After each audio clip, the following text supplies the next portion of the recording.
Opa galera, beleza? Aqui quem está falando com vocês é o Gustavo em mais um vídeo no canal Cruzeiro News. No vídeo de hoje eu vou trazer uma notícia excelente a respeito do projeto envolvendo o Clube Empresa do Cruzeiro, onde os passos importantes estão sendo tomados, para o Cruzeiro se transformar em uma sociedade anônima de futebol. Vamos comentar um pouco nesse vídeo de hoje. Queria falar também com vocês sobre o Dedé, que ele falou sobre o Arrascaeta no Cruzeiro, dois tópicos importantes, e também sobre algumas broncas que ele já deu com o Arrascaeta, que foi importante, assim, eu diria, para essa evolução do jogador aqui no Cruzeiro. Queria falar também sobre Rubens Menin, que falou sobre o Cruzeiro, o principal investidor do Atlético. Queria comentar um pouco sobre isso, além também da lista de jogadores que o Cruzeiro tem, por exemplo, uma renovação de contrato. Será que essa reta final de Série B, que vai ser muito importante, ao menos na minha opinião, para o Cruzeiro ver quais jogadores devem ficar para a temporada que vem ou saírem, tá? Mas antes de começar, me aproveite para deixar seu like, também se inscrever no canal para continuar recebendo mais conteúdos como esse, e agradeço demais por termos chegado a essa marca de 27 mil inscritos e 300. Então, caso você ainda não seja inscrito aqui, já aproveite para se inscrever no canal, conto com a ajuda de vocês. E o salve de hoje é para duas pessoas. A primeira é para o Cleitinho, o Cleiton lá de Ipanema, Minas Gerais. Muito obrigado, Cleiton. E outro salve nesse vídeo para o Anônimo Player. O nome dele é Eduardo, ele é lá de Ipatinga. Um salve aí para você, Eduardo de Ipatinga, e todos os torcedores do Cruzeiro daí, que eu sei que também tem demais, tá? Enfim, vamos começar falando sobre esse caso envolvendo assim, as renovações de contrato do Cruzeiro, onde a Raposa conta com mais do que 15 jogadores com contrato só até dezembro, 2 desses sendo titular e outros mais 2 atletas com contrato até o final do Campeonato Mineiro, então antes do Campeonato Brasileiro se iniciar. Para você ter uma noção, o Cruzeiro, que ainda não se pronunciou sobre várias renovações de contrato, que deve acontecer só depois dessa reta final da Série B, e veio algumas opções de nome que deve continuar para o Cruzeiro ou não. Eu já trouxe vídeo aqui falando para vocês a respeito de cada um desses jogadores, quem são e se eles deveriam renovar o contrato ou não. Mas assim, tem alguns que eu queria destacar para vocês. 2 que atualmente são titulares, que é no caso do Fábio e do Giovani, tem contrato só até dezembro. Eu acho que a chance desses dois renovar é bem grande, tá? Tem também assim...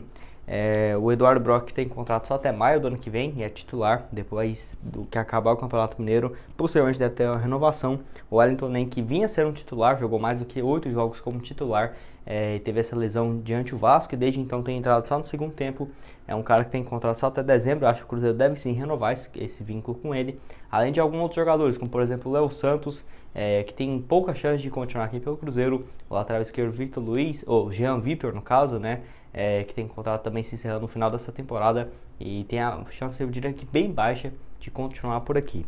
Tem o Flávio também, que é emprestado pelo América. Não se sabe se o Cruzeiro vai ter interesse de mais um ano de empréstimo ou se vai ter que comprar ele.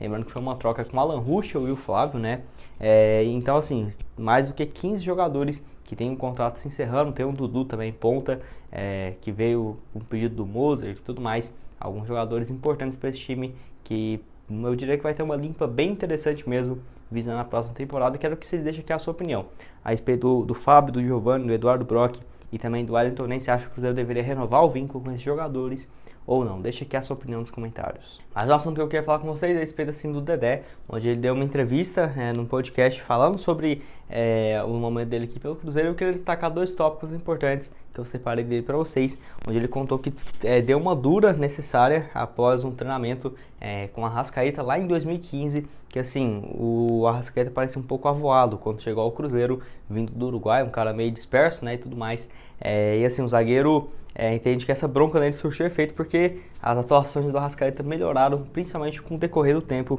ainda mais por conta daquele primeiro ano ali no Cruzeiro, que já teve um desempenho bem interessante. Ele falou, entre as várias frases que ele disse, ele falou o seguinte para o Arrascaeta: você tem que ser o 10 do Uruguai, você tem potencial, fecha aspas. Enfim, ele falando sobre isso porque o Arrascaeta teve esse problema de adaptação quando chegou ao Cruzeiro. Era um cara bastante tímido, e que não ligava muito para a crítica, por exemplo.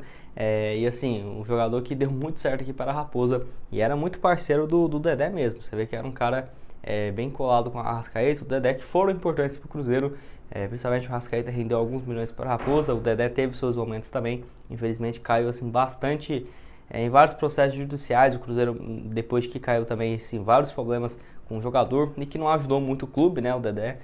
mas era um cara que tinha uma moral enorme com a torcida do Cruzeiro.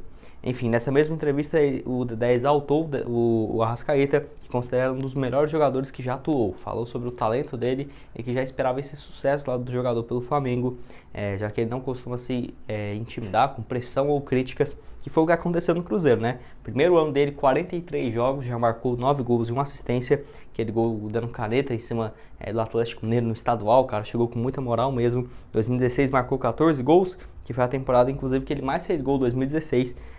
Depois 2017, 11 gols, 2018, 15 e 2019 se transferiu para o Flamengo, rendendo mais de 63 milhões de reais para o Cruzeiro, uma grana que se soubesse administrar. Junto com os lucros da Copa do Brasil de 2017, 2018, campanha no Brasileirão, Libertadores, enfim, o Cruzeiro era para estar numa situação bem mais confortável, eu diria que assim, até mesmo para ser um dos clubes mais bem financeiramente do país, tá? Mas enfim, quero que você deixe aqui nos comentários o que você achou a respeito desse depoimento do Dedé, falando sobre o ex-jogador, no caso, Arrascaeta, que quero que vocês deixem aqui nos comentários. Penúltimo assunto desse vídeo é a respeito do Rubens Menin, investidor, empresário do Atlético Mineiro, que falou sobre o Cruzeiro e assim, um tópico importante, que até ele tinha ressaltado que o Sérgio Rodrigues tinha falado, né, a respeito da gestão do Atlético, no caso o presidente Coelho lá do Atlético Mineiro tinha falado sobre o Sérgio Rodrigues e tudo mais, que assim, ele falou que as práticas administrativas ruins no futebol brasileiro, destacando também que foi o que aconteceu com o Cruzeiro na atual situação que o clube está, que assim, ele disse que vários presidentes de outros clubes ligaram para ele, dizendo que o Atlético é um modelo de gestão, principalmente por conta de ter alguns empresários de lado e um presidente, mas assim, tendo praticamente 4, 5 pessoas que mandam no clube, que era exatamente o que o Sérgio Rodrigues teve interesse de fazer agora no Cruzeiro, mas assim, uma solução de última hora ali, né? Porque não teve um planejamento. Tenho certeza que se o Sérgio Rodrigues tivesse pensado nessa ideia desde o início da sua gestão, poderia ter, sem dúvidas, o apoio de alguns investidores aqui no Cruzeiro, tá? Ele falou principalmente sobre o corte de funcionários desde quando chegou no Atlético, porque para você ter uma noção, também tinha mais de 300 funcionários lá, que tinha salários assim absurdos, e um exemplo que ele comparou com o Cruzeiro, que a Raposa foi extremamente prejudicada por conta disso, de pessoas muito mal intencionadas no clube, com salários surreais, gigantescos, e o Cruzeiro mesmo não conseguindo pagar, dando aumentos para eles lá em 2017, 2018, enfim, uma situação realmente bem complicada. O Cruzeiro foi roubado, né, e as pessoas que fizeram isso não deram absolutamente nada, que é até difícil de entender, né, enfim. E assim, até o Sérgio Rodrigues chegou a falar a respeito do presidente do Atlético, elogiando o trabalho e tudo mais, e falando sobre essa questão de gestão, que é muito importante. Por exemplo, tem empresários, até o presidente do clube lá já falou, se não fosse o Rubens Menin colocando dinheiro no clube, já estariam também na segunda divisão desde o ano passado. Então, assim, é algo que no futebol brasileiro, infelizmente, assim, por conta de várias incompetências, muitas pessoas mal intencionadas, o Cruzeiro, sem dúvidas, foi diria que no futebol brasileiro, assim, um exemplo mais claro, recente, um dos clubes que mais se prejudicaram por conta disso, tá? Enfim, quero que você deixe aqui a sua opinião nos comentários, e também se você aceitaria um modelo desse, por exemplo, com alguns empresários no Cruzeiro. Eu vejo que se não fosse o clube empresa já tão bem avançado no Cruzeiro, seria uma solução viável. Ter ali uns 4, 5 empresários por trás da Raposa, mandando no clube e colocando dinheiro, porque o Cruzeiro tem um potencial enorme também de arrecadação, pelo menos na minha opinião, e também por várias estatísticas, né? Número de torcedores, visibilidade do clube, que vem passando um momento muito crítico, e espero que alguma dessas soluções aí, o clube empresa ou empresários colocando dinheiro no clube, possa fazer o Cruzeiro voltar, né, de onde nunca deveria ter saído, que é estar na primeira divisão. E bom, último assunto desse vídeo, uma notícia boa aqui para vocês. Eu queria trazer algumas atualizações para vocês terem uma noção quanto o projeto de Clube Empresa está evoluindo, onde nessa última sexta-feira teve um passo muito importante do Cruzeiro, que eu até já expliquei para vocês, que, na minha opinião, é uma das salvações do clube, e que mostra o quanto esse projeto está avançado mesmo para aquele modelo de Cruzeiro velho e Cruzeiro novo. Quem trouxe essas atualizações e explicando direitinho foi o Felipe, lá no Twitter. Realmente, assim, informações todas concretas essas, tá? Já foi divulgado até no próprio portal do Cruzeiro e tudo mais, nas redes sociais. E ele, assim, explicou detalhadamente o quanto está sendo essa transformação do Clube Empresa, que eu queria passar aqui para vocês de uma forma muito mais fácil, para vocês entenderem, tá?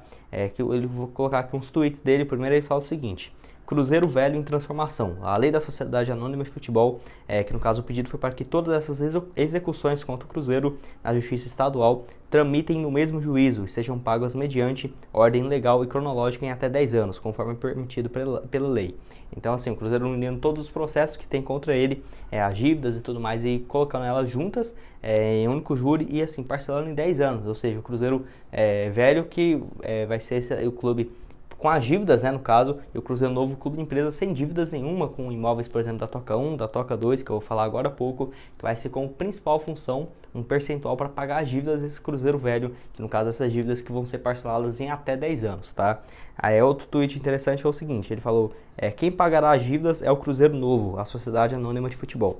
20% de tudo que a SAF arrecadar vai para o Cruzeiro velho pagar as dívidas. No dia 22 desse mês, o Cruzeiro velho já entrou com um pedido de reorganização dos processos e se baseia que permite um regime concentrado de execuções. E o último aqui que eu queria compartilhar, ele falou, a SAF Cruzeiro Novo se dissociará do Cruzeiro Velho. O Cruzeiro Novo será feito com um novo CNPJ para o futebol que a lei determina. O Cruzeiro Velho engloba o Conselho Deliberativo, os imóveis e ficará com todas as dívidas. O Cruzeiro Novo terá a renda, a Toca 1 e a Toca 2, então assim, fazendo a renda e pagando essa dívida do Cruzeiro Antigo, que já é algo que já está muito bem preparado o Cruzeiro para receber investidores, receber esse projeto de clube empresa. Espero que dê certo, que mesmo na minha opinião já vai ser o primeiro clube no futebol brasileiro. Eu diria que ali o Cruzeiro, o América principalmente, muito bem também, muitos investidores interessados, pelo menos especulações, né? O Cruzeiro, o América e o Botafogo são os 3 clubes que trabalharam de frente aqui, pelo menos por enquanto, para se transformar em clube empresa, além, por exemplo, do Red Bull Bragantino, que já é e que vai ser beneficiado sem sombra de dúvidas